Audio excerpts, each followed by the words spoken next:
जैसा दोस्तों, मैं राहुल खन्ना के इस वीडियो में आपका स्वागत है। दोस्तों, बहुत सारी बातें हैं। अगर हम गोंडवाना लैंड से गोंड लोग, प्रधान लोग, बैगा लोग, अन्य कहीं जो लोग हैं जो गोंडवाना में जातियाँ आती हैं, उन सभी गणों का रिसर्च करें तो ये सभी एक मायने में कोयतुर समझे जाते हैं और कोयतुर यह शब्द प्रचलित भी है। तो इनके कल्चर को अगर देखा जाए अच्छी तरह से तो इनका गाँव का नारका कल्चर एक विशिष्ट प्रकार का है। इनके घर जो होते हैं, उनके घर के आमने सामने सांद होती है, वहाँ पे सब्जियाँ वगैरह उगाई जाती है। जो भी होता है वो पौष्टिक आहार होता है। और मैंने कहा था कि आहार इनका दिन ब दिन चेंज होते जाता है इनके मौसम के अनुसार। ये बनावट तो बहुत अच्छी है। गांव में इमली के पेड़ नज़र आते हैं, मरका यानी आम के पेड़ भी नज़र आते हैं, नींबू के पेड़ नज़र आते हैं, जो कड़वा नीम है वो भी नज़र आता है। इनके घर में जो पालतू जानवर होते हैं इनके बारे में भी बहुत कुछ है। लोग कहते हैं कि बैल हमारा, गाय तुम्हारी। ये डिवाइडेशन अगर छोड़ दी जाए तो ऐसे बहुत सारे प्रमाण हैं जो कोयतुर प्रागैतिहासिक कालखंड से जब आगे आए, कृषि का आविष्कार हुआ, तब से यहाँ के इंडिजिनस पीपल गाय, पशु, भैंस इनका पालन शुरू है। इसमें एक महत्वपूर्ण बात आती है कि मुर्गा मुर्गियों का भी पालन यहाँ पे बहुत बड़ी मात्रा में शुरू होता है। तो ये इंसान सिर्फ पालन करते थे, मांस खाते थे, बाकी कुछ नहीं। ये सोचना गलत है। कोयतुर आदमी हर प्राणी से कुछ ना कुछ सीखता था और मुर्गा जो है बहुत महत्वपूर्ण काम कोयतुरों के जीवन में करता है। जी हाँ दोस्तों, आज कैलेंडर है आपके पास, आपको पता है कि अगली अमावस्या कब है, आपको पता है कि कितने बजे क्या होने वाला है। आज आपके पास घड़ी है, लेकिन उस ज़माने की हम बात करेंगे जहाँ पे घड़ी भी नहीं थी, कैलेंडर भी नहीं था। तब आदमी ये कैसे करता कि वो सुबह उठ के अपना खेत खलियान में जाके शाम को वापस आता, उसको दिन भी पता होते थे, सब कुछ। इसमें महत्वपूर्ण योगदान है मुर्गे का। जी हाँ दोस्तों, आपको पता है मुर्गा सूरज से पहले बाग देता है। जब रिसर्च किया जाए, जब इसको मुर्गे को समझ लिया जाए तो मुर्गे की जो समझने की पावर है वो इंसान से अधिक है। सूर्योदय, सूर्य किरणें निकलने से पहले ही उसको समझ में आता है। और यही बात है कि वो बाग देता है और बाग देने के बाद वो घर का मालिक है, स्त्री है, पुरुष है, वो उठ जाते हैं, खटिया से उठ जाते हैं और उनको पता चल जाता है कुछ समय में सूरज निकलने वाला है।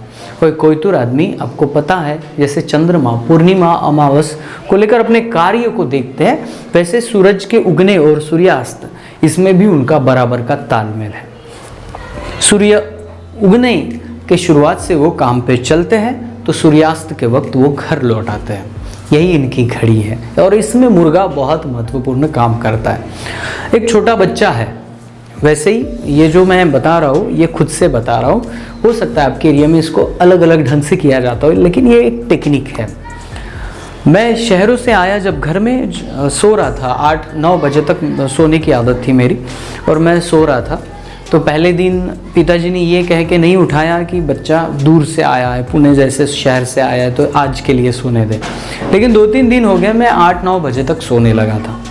पापा को पता था कि अगर ये बंदा 8-9 बजे तक सो के उठेगा तो ये आलसी हो जाएगा, और इसके लिए पापा ने एक तरकीब निकाली। मुझे पता है 5-5:30 बजे का टाइम था, मैं सो के था। पहले दिन मुर्गे ने बाग दी, पापा ने अपनी खटिया छोड़ी, वो बाहर निकले, चेहरे पे पानी लिया। मुर्गे ने दूसरी बार जब बाग दी तब पापा ने लाठी हाथ में ली, जो छोटी सी थी, वो लाठी हाथ में लेके वो मेरे रूम के दरवाजे पे आए। उन्होंने कहा कि राहुल उठ जा। हमेशा की तरह मैं उठा नहीं। 2 स्टेप आने के बाद उन्होंने जो लाठी है, लकड़ी है, यहाँ पे मुझे मारने के बाद मुझे थोड़ा सा तकलीफ हुई और मैं उठ गया। उठने के बाद उन्होंने कहा कि सवेरे उठना बहुत ज़रूरी है। सवेरे से अब अगर हम काम की शुरुआत करेंगे तो हमारे पास वक्त रहेगा, और वक्त रहेगा तो हम ज़्यादा काम करेंगे।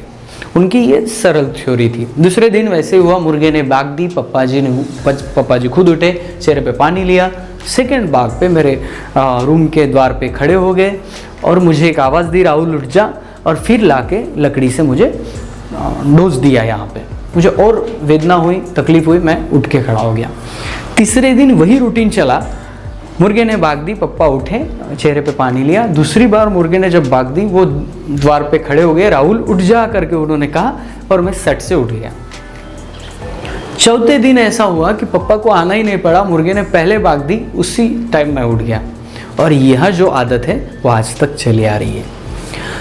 मैंने पापा से जब हुआ तब मुझे पता नहीं था कि ये क्यों हो रहा है, लेकिन जब पापा से एक दिन मैंने पूछा कि ये जो सवेरे उठने की आदत मुझे तो अब लग गई है, पापा जी आपने ये क्या, तो उनके पिताजी ने भी ये रूटीन किया था।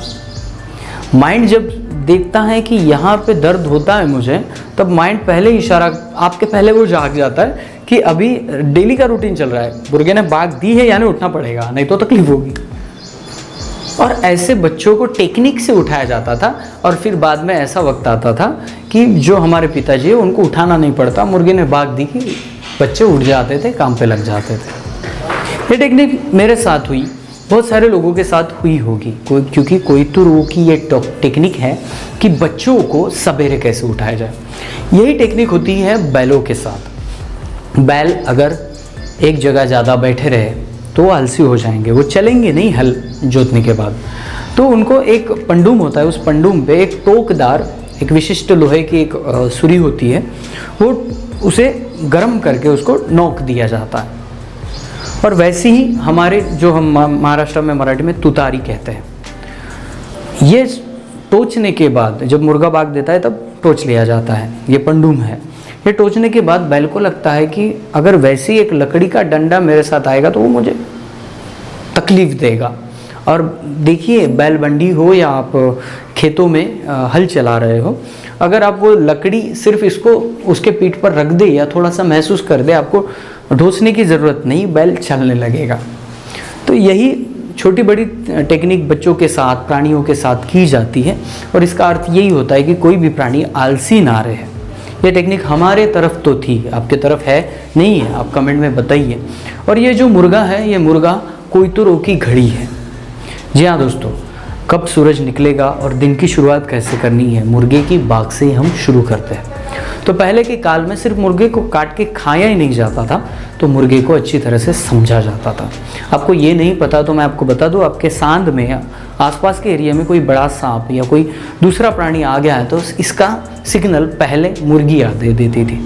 मुर्गियाँ जोर जोर से चिल्लाने लगे तो समझ जाते थे कि आसपास कई बड़ा सांप है जो मुर्गियों को पहले दिखा है, और इससे हम सतर्क भी हो जाते थे। बहुत सारी ऐसी खूबियाँ हैं जो मुर्गे में होती हैं और हम सिर्फ ये जानते हैं कि सिर्फ इसको काट के खाया जाता है, तो नहीं, बिल्कुल दोस्तों। कोइतुर आदमी जो पालतू जानवर पालता था उससे बहुत कुछ सीखता भी था। मरकम सर हमेशा कहते हैं कि डीएनए में डाटा को डालना। हम जब तक इन सारी बातों को समझ जाएंगे, अभी देखिए मैंने मुर्गे के बारे में सोचा तो कुछ ना कुछ मिल गया, तो आप भी ऐसा दिमाग लगाएंगे कोइतुर में ये क्यों है, तो कुछ ना कुछ मिलते जाएगा और आपके ज्ञान में भर पड़ेगा। और आपके ज्ञान में जितना ज़्यादा भर पड़ेगा, आपका डीएनए उतना ही समृद्ध होगा। इसलिए मरकाम सर कहते हैं कि डीएनए में डाटा को डालना। तो ये जानकारी जो है आपको अपने आने वाले पीढ़ी को, नाती के नाती को भी देनी है। तो इसलिए आपको पुणे समझना है, कोइतुरों की टेक्नोलॉजी समझनी है, तभी हम समृद्ध एक ऐसा गोंडवाना बना पाएंगे जिसमें कोई महामारी का खतरा ना हो, पौष्टिक आहार हो और सभी लोग स्वास्थ्य से अच्छे हो। दोस्तों, अगर वीडियो पसंद आता है तो लाइक शेयर कमेंट कर देना। मिलते हैं अगले वीडियो अगले टॉपिक के साथ, तब तक के लिए जय सेवा, जय जोहार, जय आदिवासी, जय गोंडवाना, जय भीम।